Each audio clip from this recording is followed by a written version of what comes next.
Our next guest is brought to you by the Arnold Palmer Design Whistler Golf Club, counting down to opening day on May 10th. Club reminds organizers of groups of 12 or more, time to lock in those tee times. The prime times are filling up fast for the summer of 2024. And just for reaching out to hold that tee time, you, the organizer, plays for free. Whistler Golf Club takes care of the rest. Tell us about your group. Go to whistlergolf.com/groups. And of course, follow the spring preparations and the Bears at Whistler Golf on social. Here he is, ESPN hockey analyst, Sportsnet Canucks analyst, the one and only Mr. Ray Ferraro. How you doing? I'm good. I'm a little scrambly this morning. I woke up in Toronto. Got home at 8:40.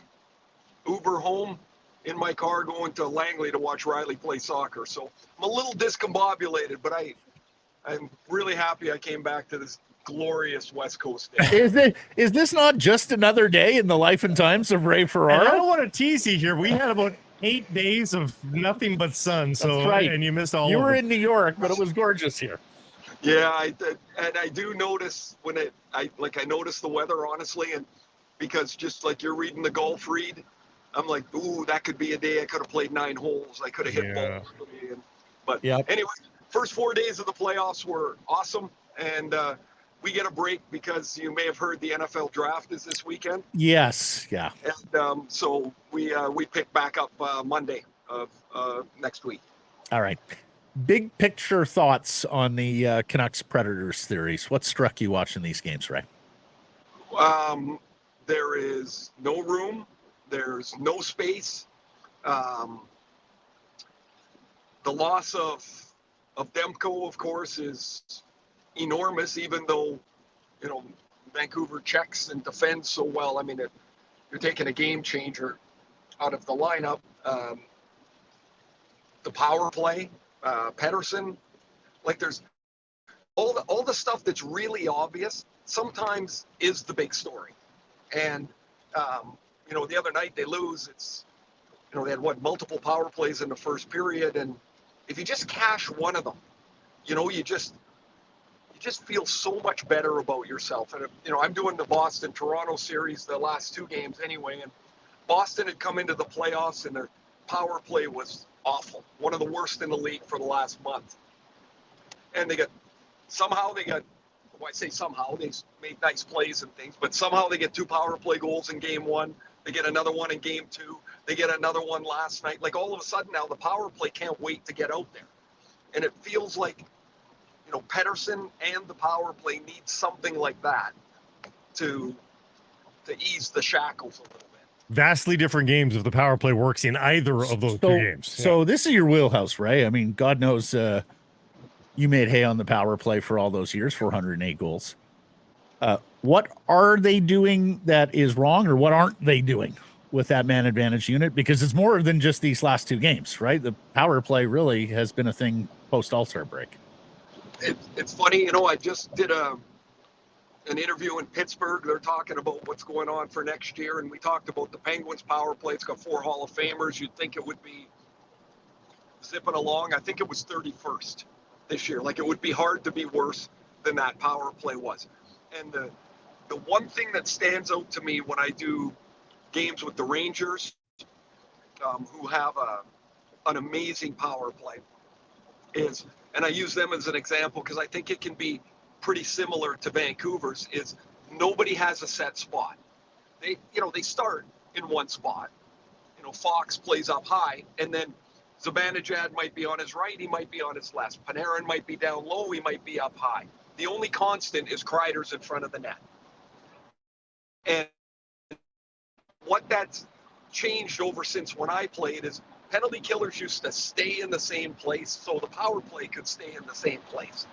And it's, there's a couple of plays, you don't need 8, you need a couple, and then you have to execute. So for me, it would be more movement, more quick puck movement, and then have the mindset of shot, retrieve, shot, as opposed to looking for the perfect shot. The other caveat to all that is, like, I don't know, how many shots did Nashville block the other night? Like 100?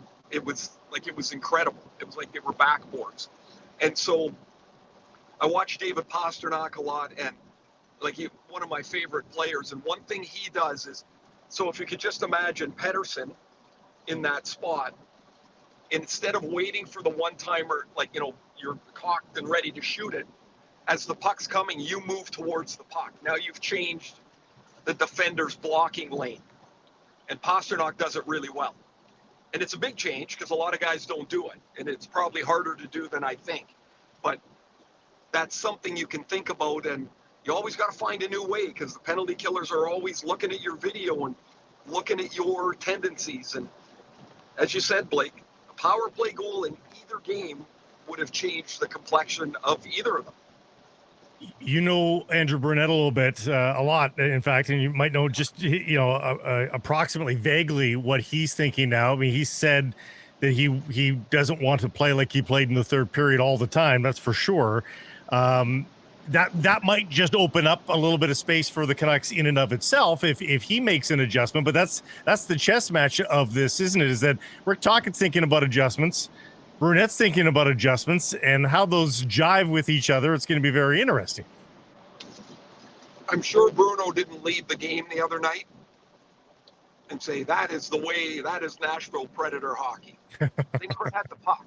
Yeah. But they won. And so while you think that, you would go, yeah, but we won. So it's 1-1, and now we've got to be better.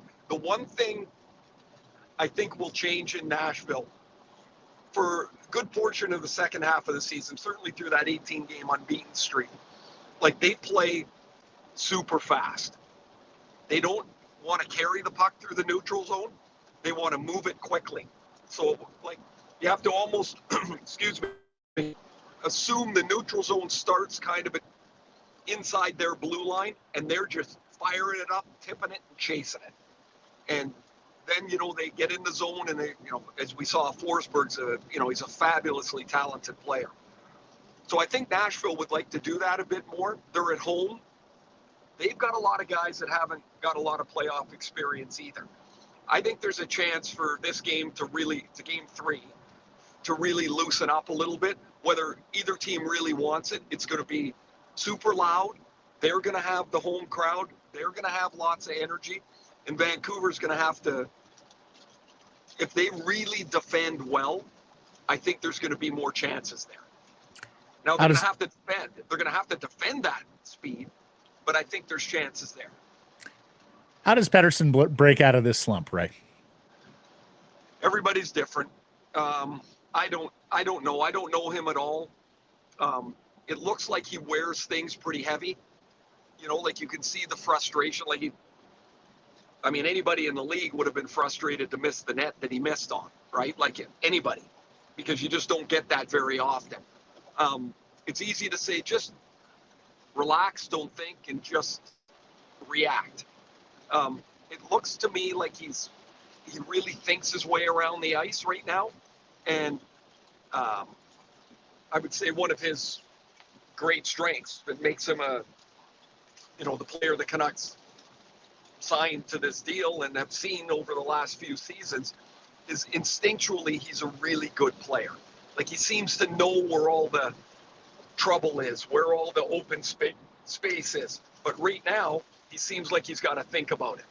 Now, how you get from where he is to where you need to be, that's a hard thing to do, because it's not like you don't want him just running around and running into guys. Like, that doesn't do any good either. He's got to play with the puck on his stick. He's got to believe that he's a good player again, right? Like, Jim Montgomery talks about Pavel Zacha, completely different player, but that he said the other day, he goes, we just keep reminding him how good he is. He goes, because sometimes he forgets.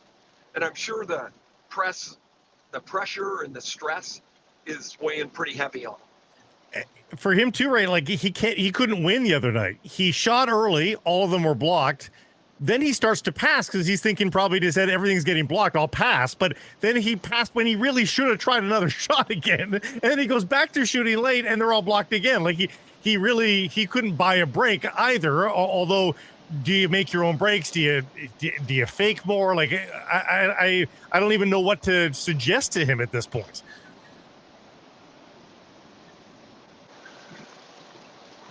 You know what it looked like as you were running through that, Blake, I was thinking of a quarterback that sees a receiver, doesn't believe he's open, checks off, oh boy, now I'm in trouble. Now I'm going to go back and I'm going to find another read, and then everything's gone. He's got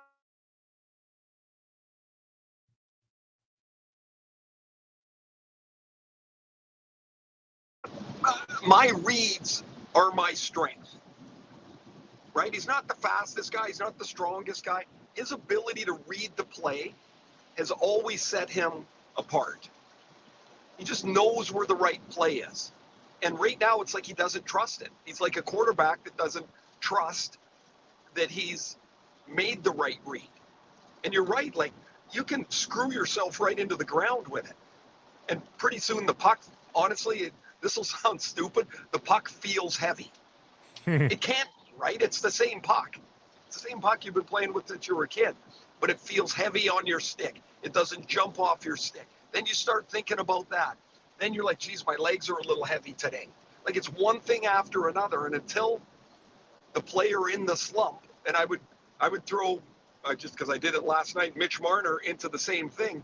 It's like they're great instinctual players that are thinking their way around the ice. And it really slows your game down. How do you feel about Casey DeSmith going forward? He's a average NHL goalie. He's a backup. That's why he's not the starter. But the one thing I've noticed about Casey is when he plays in short bursts, this is back to Pittsburgh, he's more than fine. He might not stylistically ever look like, the straight ahead, composed and compact. He gets a little loose in the crease sometimes, but he competes, he fights, he stops the puck. And if you play him in short bursts, that he's able to do that. It's like, if you even think back to the homestand, as the homestand carried on, he started to get a little leaky. So I don't know, UC Saros hasn't been lights out like we remember him from the past. They can win this series with DeSmith, if that's what you're asking.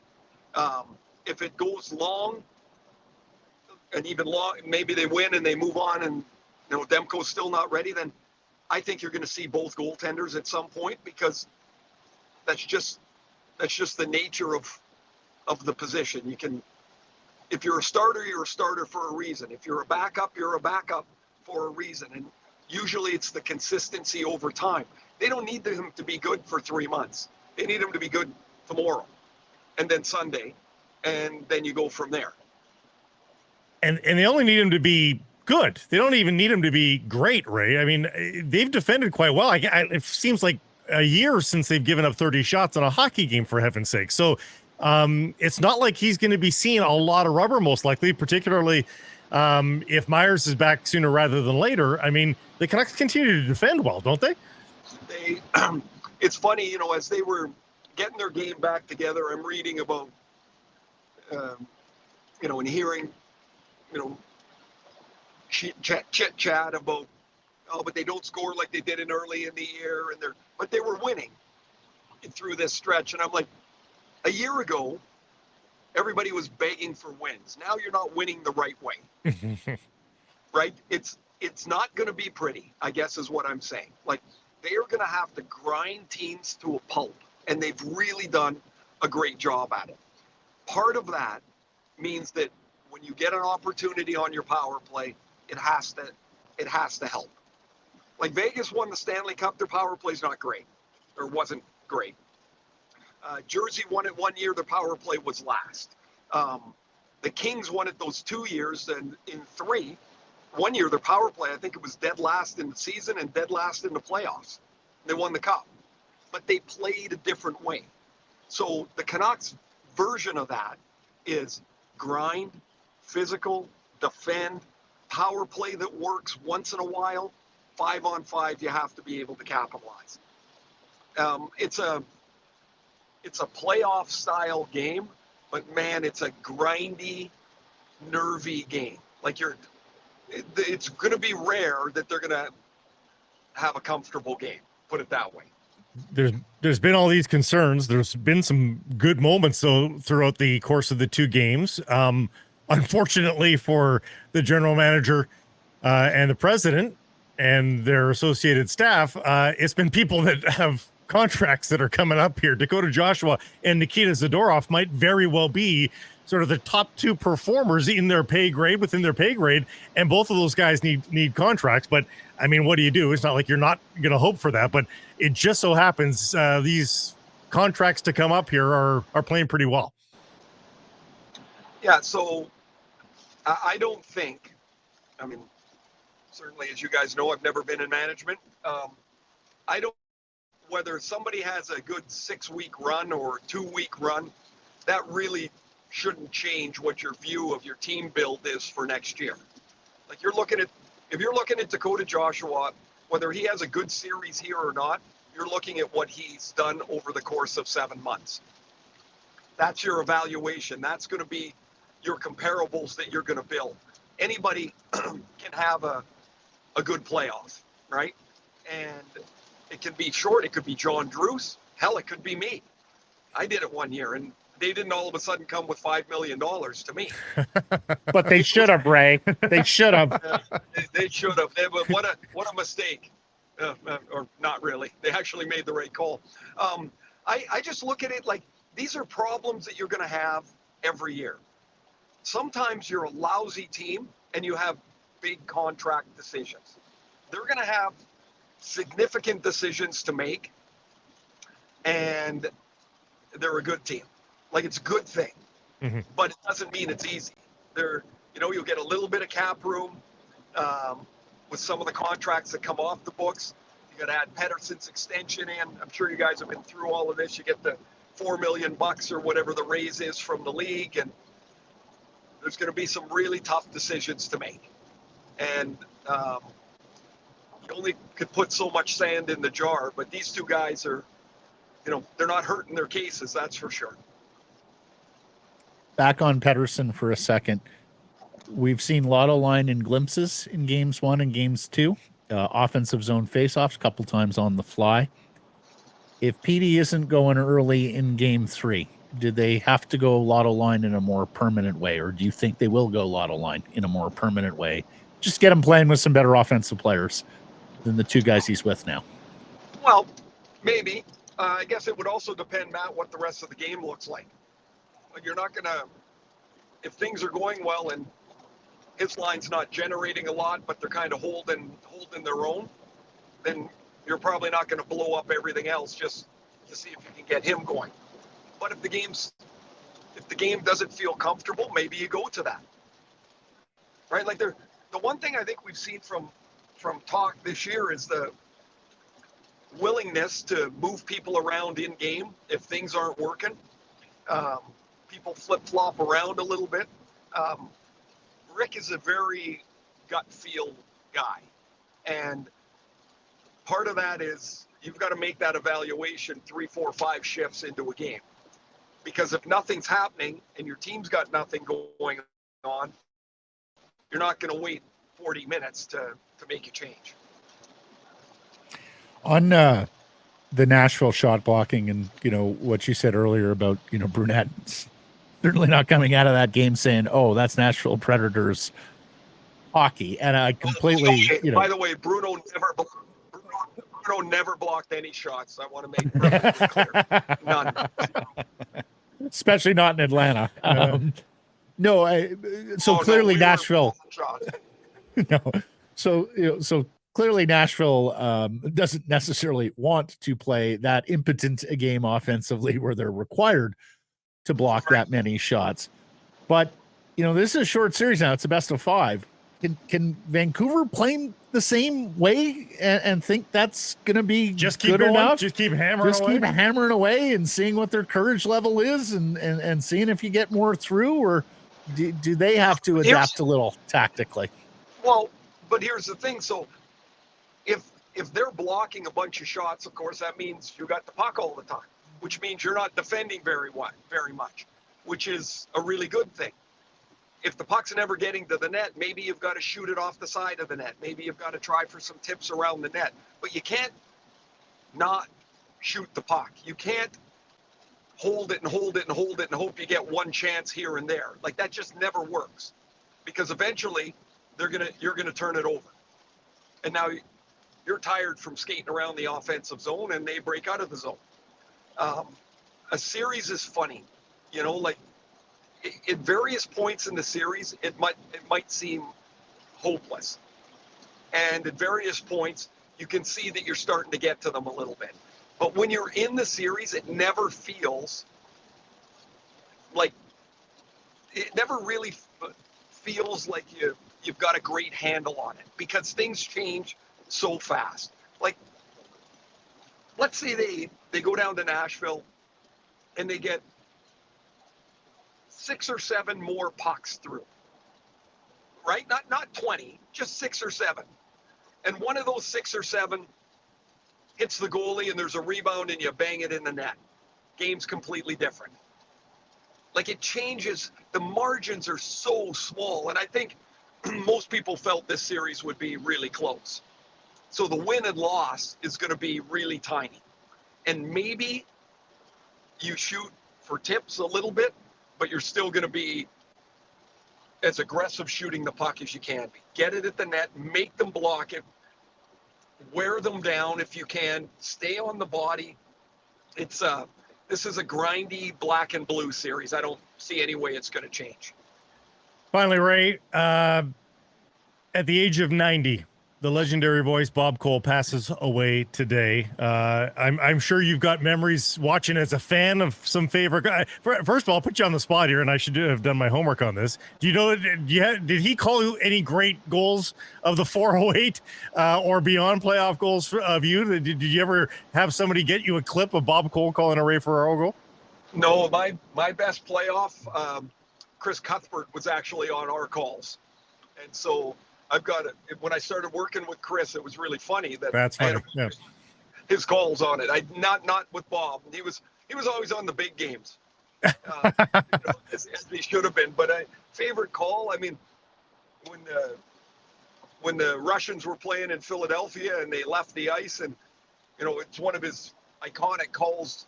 It's a long time ago, but they're going home. They're going home, and it was just like. Everything with Bob was an economy of words, and you didn't need lots of words. There was not a lot of flowers. It was just, this is what's happening. You didn't even, like all great play-by-plays, but I mean, Bob is the standard, was that you never even had to be watching the TV to know whether there was a chance coming or not. That's right. It was such a, such a direct approach. And it just felt like this is big because Bob is here. Right.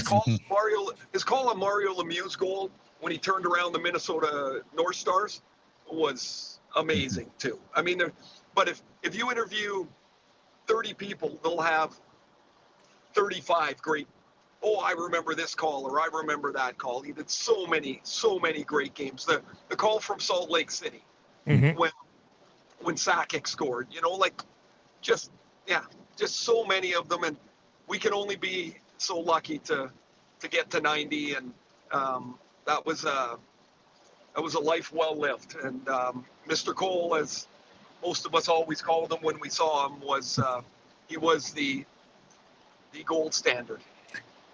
You're so right about not having to watch, because his anticipation in his heyday was extraordinary. You just knew by the run in. Exactly, the inflections of his voice that something was about to happen on the screen watching the game. And Gio Sakic scores. I mean, the hairs on my arms still stand up when I just think of that. And it gets lost a little bit now, Ray, because we had Sydney here in 2010. But people forget that was the first Canadian men's Olympic gold in 50 years, and the biggest moment for Canadian hockey in 15 years after the Canada Cup victory in Hamilton, which Bob didn't call. So Joe Sakic scores, to me, is his Mona Lisa. Yeah, beautiful. He just was just an amazing broadcaster, and you use the word his anticipation. Like he just seemed to feel where the play was going to go, and that's a gift. That just really is. And old school on a couple of levels. Number one, he was just going to call the game, right? Like a lot of play-by-play guys now want to storytell this, that, and the other thing, analyze. That's true. Bob was only going to describe what was happening in front of him on the ice. And also old school in this regard is he did not call club games, right? Like he wasn't there through the week doing the regional games. He just flew in from St. John's to usually Toronto, but in other years and other playoffs, other spots, and dropped in and called the big national Saturday game. Yeah. And we don't get that. As Ray said, you knew it was big if he was on the job. Absolutely. Sir, thank you. It was big. Yeah. Greg, great catching up. Thanks for the time. Safe travels. Enjoy the Series U call, and we'll good catch luck up to soon. Riley too. Yeah. Well, thank you. I'm just about there. So thanks for filling the trip. Yeah, glad we could be your company on the long road to Langley. Have a good one, Ray. Hey, everybody. If you're enjoying what you're seeing here, then follow along with Sekeres and Price on YouTube. I promise more content coming. The kids call it subscribe on YouTube. Well, how about liking it? Do that as well. Smash it right now.